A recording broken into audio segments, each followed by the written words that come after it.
केंद्रात भाजप सरकार आहे, महाराष्ट्रात भाजप सरकार आहे आणि राज्याचे गृहमंत्री स्वतः देवेंद्र फडणवीस आहेत. तरी सुद्धा लव्ह जिहादच्या नावाखाली हिंदू जन आक्रोश मोर्चे काढले जात आहेत. महाराष्ट्रात असा काही जिहाद वगैरे काय नाहीये. हे उत्तर प्रदेशचं फॅड, तिकडले नारे, तिकडल्या भूमिका काही वर्षापासून भाजप सत्तेत आल्यापासून महाराष्ट्रात सुरू झालेली आहे. आणि जय शिवराय हा नारा पाठीमागे टाकून तिसराच नारा आणून इथं उद उद सुरू झालेला आहे. त्याच्यामुळे कुणाचे तालमीत वाढतायत, कुणाची कॉपी मारतायत, हे सगळं युपीच्या हिंदू वाहिनी, युवा वाहिनीच्या मॉडेल या ठिकाणी महाराष्ट्रात राबवलं जात आहे.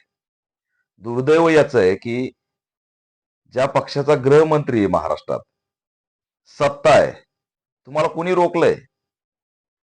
करा ऍक्शन, घ्या ऍक्शन, बनवा कायदे तुम्हाला पाहिजेत तसे. अरे पण सत्ता तुमची आहे, सरकार तुमची आहे, गृहमंत्री तुमचा आहे, मोर्चा काढताय कोणा विरोधात? आज बिगवन मध्ये या दोन आमदारांनी मोर्चा काढला. या दोन आमदाराचं सरकार आहे ना. तुमचं निवेदन जाणार कुठे? जिथं तुम्ही आंदोलन केलं तिथून निवेदन राज्य सरकारकडे जाणार आहे, गृहमंत्र्याकडे जाणार आहे, देवेंद्र फडणवीस यांच्या टेबलवर जाणार आहे. तुम्ही आंदोलन देवेंद्र फडणवीस यांच्या विरोधात करताय. महाराष्ट्रात, देशात संविधान, कायदा लागू आहे. आजच्या भाषणामध्ये फाडाफाडीची भाषा केली आमदारांनी, लोकप्रतिनिधींनी. आमदार म्हणून काय शपथ घेतली ते विसरून गेले. कारण धर्मसत्तेत वागतायत ना, लोकशाही थोडी ना वागतायत. धर्मसत्ता, आणि त्या धर्मसत्तेतला यांचा स्वतःचा कायदा कानून चालू आहे.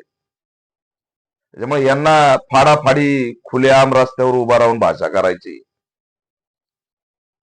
जर त्या ठिकाणी मुलीचं स्टेटमेंट आलंय की मी माझ्या मर्जीने गेली, तरी सुद्धा तुम्ही मोर्चे काढताय, ऑनर किलिंग करताय, माते भडकावताय. गृहमंत्री देवेंद्र फडणवीस याचं काही तुम्ही आढावा घेणार आहेत की नाही?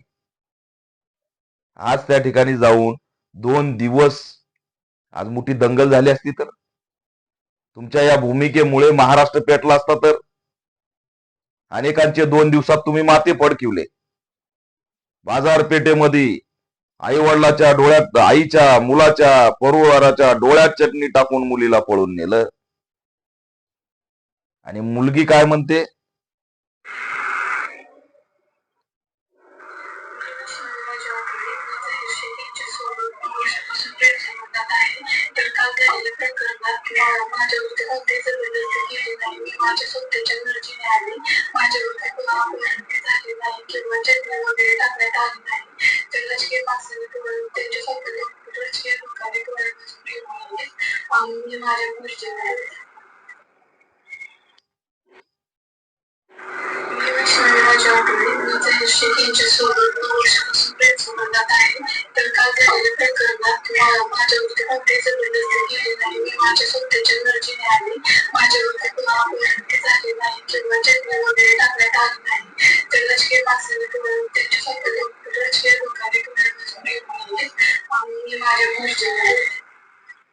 मी माझ्या मर्जीने आले, कुणीही डोळ्यात चटणी टाकलेली नाही, 9 वर्षापासून आम्ही प्रेम करतोय.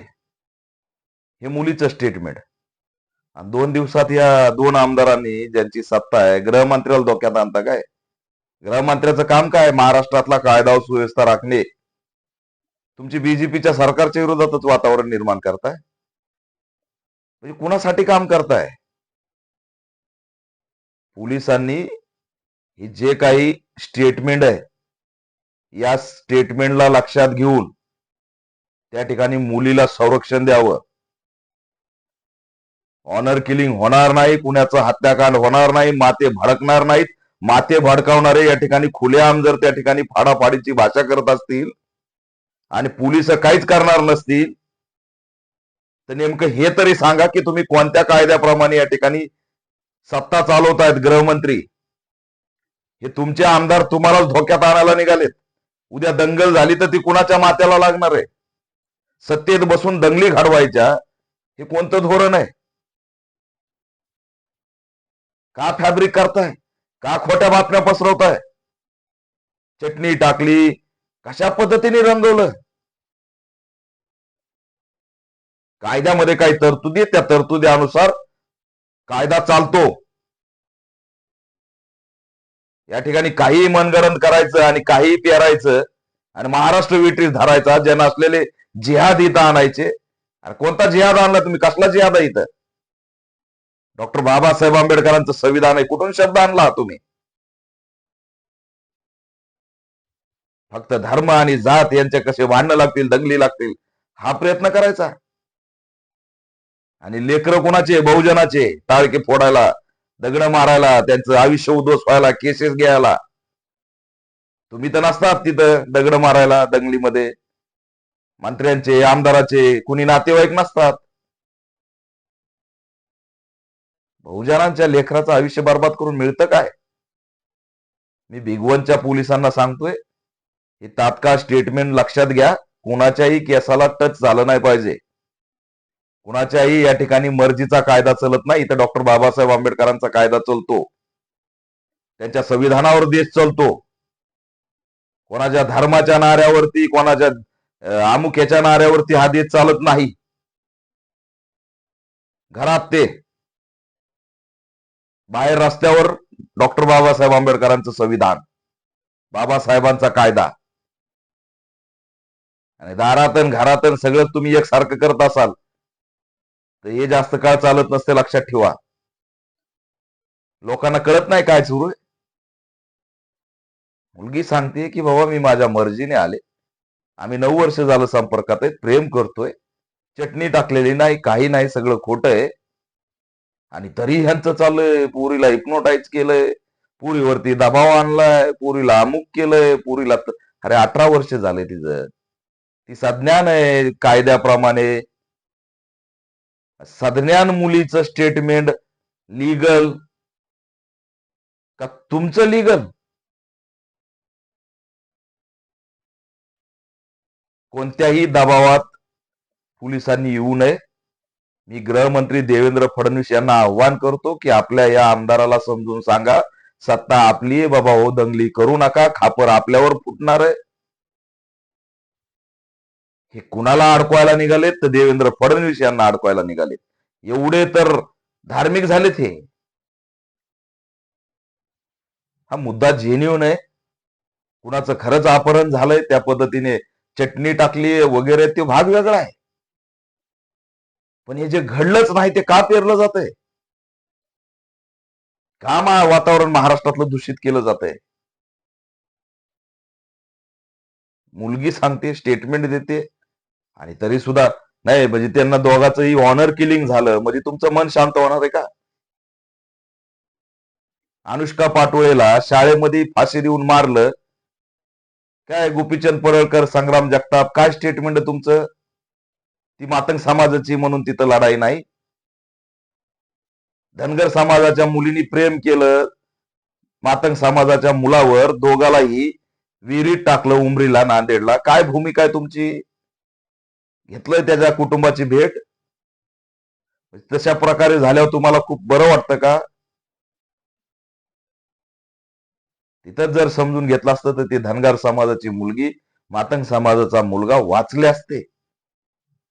पण ही क्रूरता, हे सगळं कोण पेरायला लागलंय? प्रेम, मानवता याच्या पलीकडं काय आहे इथं? कोणता जात आणि कोणती धर्म आणलाय? धर्माचा अभिमान असावा, धर्माचा विचार असावा, याच्यात दुमत नाही. पण अशा पद्धतीने की त्या गावालाच आग लागली पाहिजे. आज बरं झालं त्या मुलीने जिथं आहे तिथून व्हिडिओ काढला. मी पोलीस यंत्रणेला सुद्धा आभार व्यक्त करतो, भिगवणच्या पोलिसांना सलाम करतो की त्यांनी हा व्हिडिओ पुढे आणला. नाही तर यांनी लावली होती आग, टाकलं होतं पिटून. ढाना ढाना ढाना यांना पेटल्यावर बरं वाटतं, शौर्य गाजवतात. अरे कुणाला पेटवा निघलात? तिकडे अमेरिकेवरून काय हाल चालू आहेत देशाचे, कशा प्रकारे आपल्या राष्ट्रीय नेत्याला ब्लॅकमेलिंग सुरू आहे, त्याच्यावर बोला, त्याच्यावर मोर्चे काढा. डोनाल्ड ट्रम्प ठासून काम करू लागला, तिथून फायली काढतोय, ईमेल काढतोय. त्याच्यावर बोला, तिथं आवाज उठवा, देशाच्या शत्रूच्या विरोधात लढा. ही काय गावची गाव, शहराची शहर अस्थिर करत निघालात. एकदा तुम्ही आग लावून जाताल, पुन्हा जोडणार कोण? राहू द्या ना, तिथं हिंदू, मुस्लिम, दलित, बौद्ध, आदिवासी, इसाई सगळे एकत्र राहतात तर राहू द्या. धर्मनिरपेक्ष भारताची व्याख्या जिवंत राहू द्या. भारत, भारतीय ही नावाची ओळख जिवंत राहू द्या. अनेक तरुण 4.5 वर्षाच्या चिमुरडीला चिरडून टाकलं. गोपीचंद पडळकर, संग्राम जगताप, तरुण आहात आपण, गेलात तिथं. काय असते 4.5 वर्षाची मुलगी डोंगराळेला, मालेगावला. त्या आरोपीच्या जाती बघून तुम्ही लढणार. हा दीपक केदार तिथं गेला होता. आरोपीच्या जाती बघून आम्ही लढाई सुरू करणार. दुर्दैव आहे. नका करू असं. हे तुम्हाला पुढं घातक जाईल. तुमचं नेतृत्व याच्यात पडत नाही, तुम्ही पडताय बहुजन म्हणून. आणि तुमचं स्वप्न जर तेवढंच असेल ना राजकीय, तर खुशाल हे उद्योग करत बसा.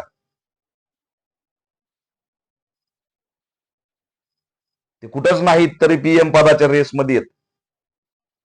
तुम्हाला हे कधीच कळणार नाही.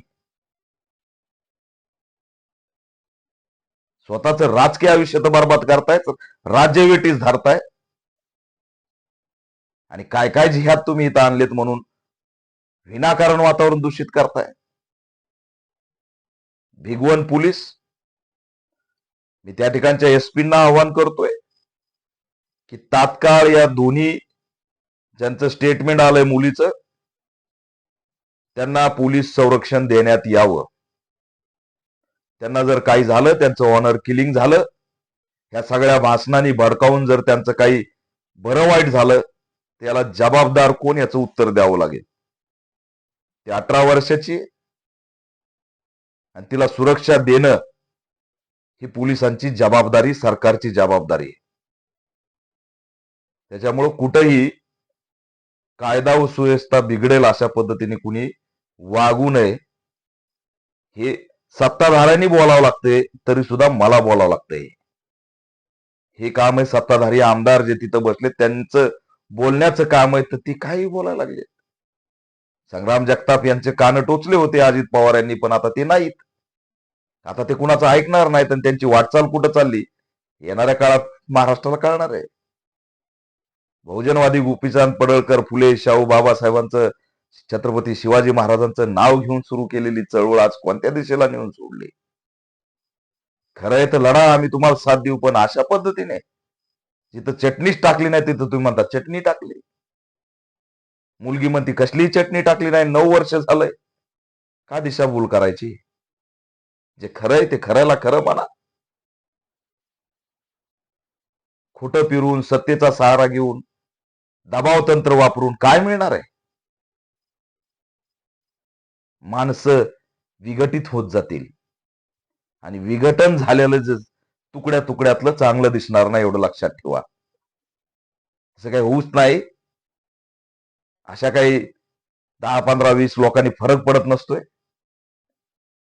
सत्ता तुमची, हिंदुत्वाची सत्ता तुमची, केंद्रात राज्यात गृहमंत्री तुमचे, कायदे आणा, काय तुम्हाला लागू करायचे लागू करा.